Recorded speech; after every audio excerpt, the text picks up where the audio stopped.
ख़वातीन के पर्दे के बारे में अल्लाह ताला ने क्या हुक्म दिया? अल्लाह ताला ने सूरह अहज़ाब की आयत नंबर 59 में इरशाद फरमाया, तर्जुमा, ऐ पैगंबर सल्लल्लाहु अलैहि वसल्लम अपनी बीवियों और बेटियों और मुसलमान की औरतों से कह दो कि जब बाहर निकला करें तो अपने मुंहों पर चादर लटका कर घूंघट निकाल लिया करें। ये अमर इनके लिए मूजब शनाख्त तो इम्तियाज होगा, तो कोई इनको ईजा ना देगा और अल्लाह बख्शने वाला और मेहरबान है। अब मैं आपको इसकी डिटेल बताता चलूँ।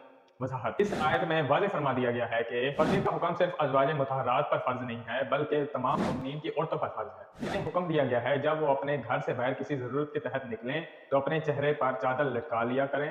मकसद ये है कि रास्ता देखने के लिए सिर्फ आंखों को छोड़कर पूरे चेहरे को ढांप लिया जाए। बाज़ मुनाफिकीन औरतों को रास्ते में छेड़ा करते थे, इसी वजह से अल्लाह ताला ने यह आयत नाज़िल की कि पर्दे के साथ बाहर निकलने की ये हिकमत शामिल थी कि पर्दे में रहें तो हर देखने वाला ये समझे ये पाक दामन और पाकीज़ा औरतें हैं, इसलिए मुनाफिकीन को इन्हें छेड़ने की जुर्रत ना हो।